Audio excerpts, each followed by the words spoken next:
Hi everyone. I hope you're doing well. I hope that you were able to check out my last two videos about preparing for end-of-life medical decisions. The first video I made was how to have a conversation about making those decisions with or for your loved one. The second one was what to do and how to cope when you disagree with others involved in making those decisions. And this video is about how to prepare and brace yourself for the loss of a loved one.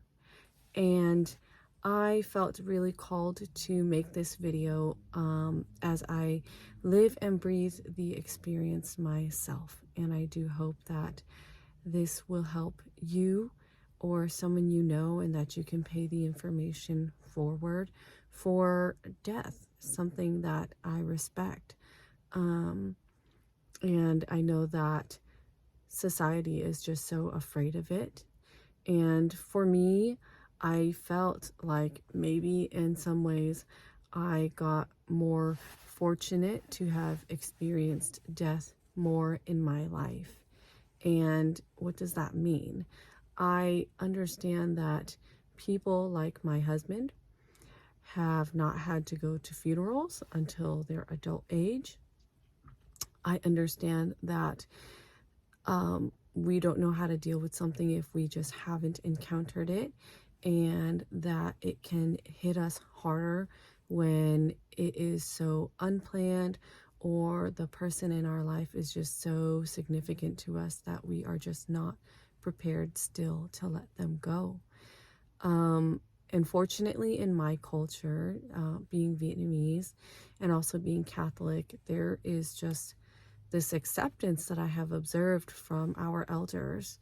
We had so many people be refugees fleeing South Vietnam and coming to America, and all of those lovely elders have slowly passed away. And I was, taken along for all of their services.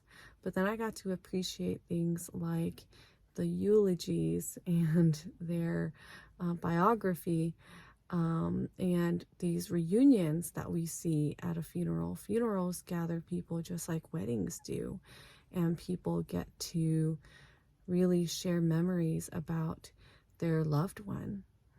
And so those are some of the positive things that come about. However, there are negative things too, and I think the negative things that I have recognized being in a psychiatric field and seeing others that I know experience death is that death can be a very traumatizing experience, and any traumatic event can really influence our lens and our reality and our relationships as we move forward in life. It can really alter it, potentially for in less healthy ways. The other thing is that there are stages of grief that we all have to go through. And in my personal experience, I have actually observed and experienced that these stages of grief are the same whether the person you are losing is alive or already gone. So, for example, vaguely off the top of my head, I know that the stages of grief, and you can Google it, are like denial, anger, negotiation, and then, eventually you get to like grief and acceptance. And so that means that a lot of us might be stuck in denial or anger, or trying to negotiate, trying to strike a deal with God and the universe. If you do this for me, then, I'll do this for you if you just keep this loved one in my life, for example. Denial is like when we just will not acknowledge that someone is actually slipping out of our fingers, and we are trying every which way to keep them alive, even if it's not meant to be, even if it's not their wishes.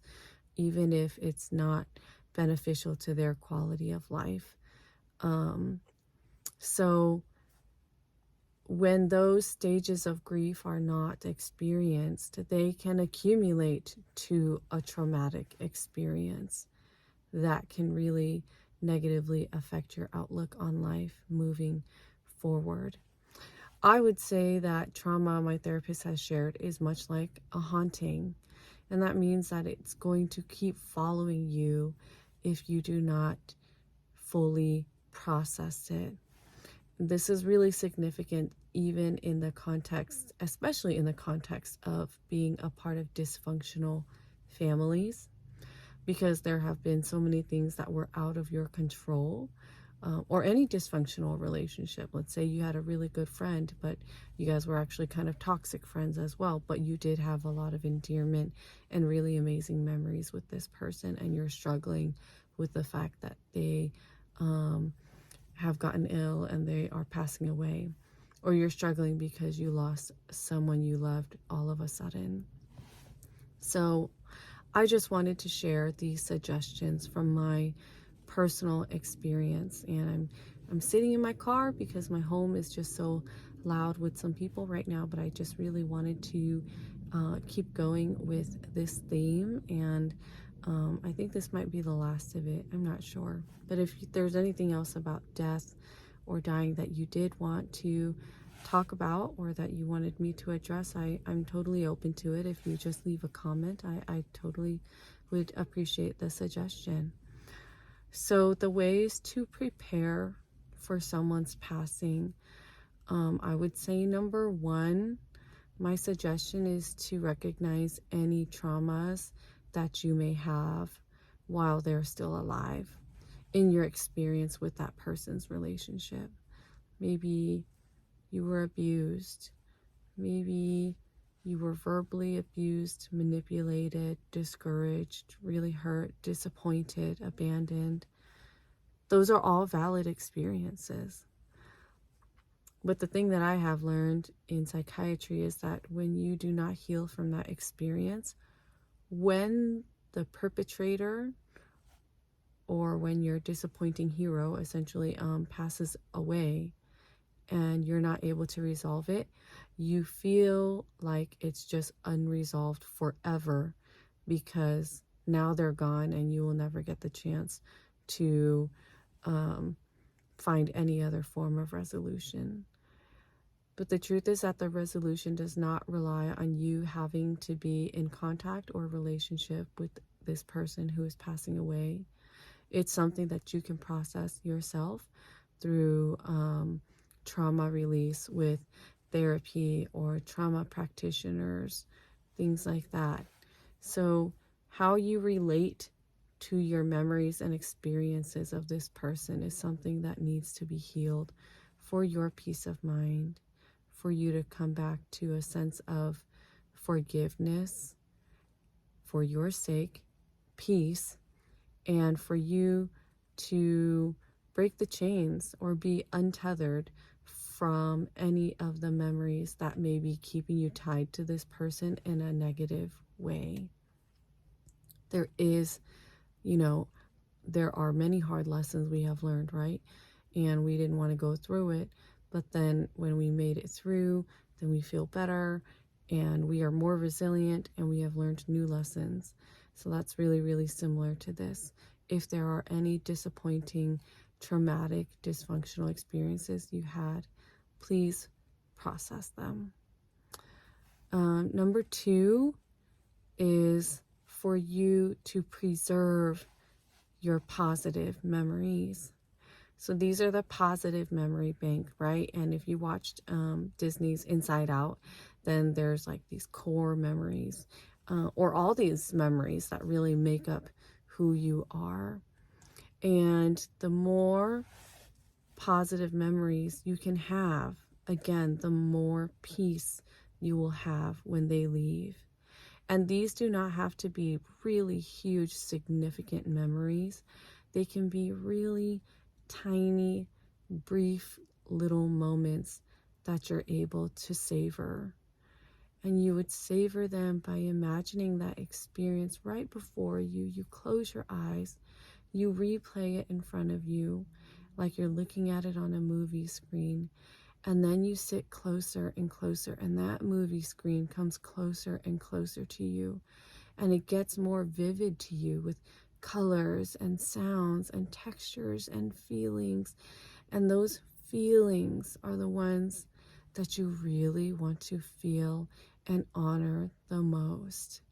And that is to say that even if we have experienced painful things, that there is a silver lining to it too, where there are moments where you actually did experience the peace and the healing, where you're choosing to walk away and that you learned how to be more resilient. Then you might be able to look back and see that memory with some compassion, some pity, even some love, right? And you can wrap up that memory in love, and that would just be so beautiful for your sake. You would just be able to feel all this tension leave your body. You would just be able to relax. The next thing, the third thing I would say that you can do to prepare for someone's passing is to work on accepting it now. And what I mean by that is, I feel like when we know that someone is passing away and we're just like really not ready for it, we're like holding our breath. We're quite literally not breathing until they pass away, and then we exhale and we absolutely like just break down. But the thing is that when we are given the opportunity to actually say goodbye to someone before they have gone, we can just continue releasing the grief at the same pace in which they are letting go of their life. And we can have a sense of resolution that we have said everything we need to say. So it's really not cliche when people say, ask for all of these stories, say the I love yous, give that hug, do whatever you would love to do with any little moment that you have. The opportunities may not be the same, right? Like, my loved one is dying, and at this moment I can't just say, okay, let's go travel and let's go make this memory together. I can't. That's not reasonable. It's not realistic. It's not possible. But I don't really want to wallow in that regret of not having that opportunity either. So I'm just investing my energy more into what I can do in this moment, which is I can say I love you now. I can physically show up for you now in whatever way I can, be it providing medical care, cooking food, helping you be in contact with other people who cannot physically be here to support you, just speaking fondly of you to other people who are asking about the circumstance, things like that. And, I got this idea because I had seen my aunts, two elderly ladies. One was visiting from out of state to visit her cousin who was in a nursing home. And they were just giggling like kids together in their 70s and 80s. And on their way out, I heard my uncle say, if we don't see each other again on earth, I'll see you in heaven. It was just such a casual statement, like, I'll see you later. And I also remember my grandma, she just so morbidly joked all the time. Every single time we said, Grandma, do you want to, I don't know, do something fancy, do your hair, buy this or that. And my grandma would often say, I'm going to die anyways. And we would say, Grandma, why are you saying that? Why can't you enjoy this now with us? So yeah, in a way, my grandma totally had the option of savoring it, and maybe she did. I don't actually fully remember. But the fact that she kept on like throwing out these jokes about dying really helped me accept her death at the point that she actually did go. It gave me an idea like, wow, she knew that this was going to happen. And why are so many of us all in denial about it approaching us? And if we did have that acceptance of it, we could talk about it. We could talk about our intentions. We could talk about living and being together even more intentionally. And then when we are all approaching that time, we have less regrets, right? We have said everything we needed to say. We have done everything we needed to do. And there's very little left to be done when we are on our way out, but to be beside each other and help each other have that sense of peace and resolution for the quality of life that we lived. And so you might be experiencing anger now. You might be experiencing denial now. And you might be negotiating right now to still keep your loved one in your life. And I know that it's all so hard. It is so hard. And I cannot say anything that would make it less hard. I just hope that from watching this video, you can reach a level of acceptance and surrender so that you can be guided on what to do next out of love instead of stuck on clinging on to something that is just not possible and out of your control. So those were the things that I wanted to suggest to help you prepare for the death of a loved one.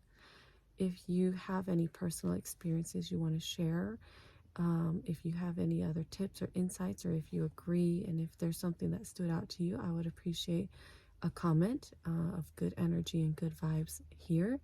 I would appreciate if you like the video and subscribe, because I am very interested in creating community here and bringing people together to talk about uncomfortable topics for the sake of our mental and emotional and spiritual well-being. Thank you so much for watching. Bye.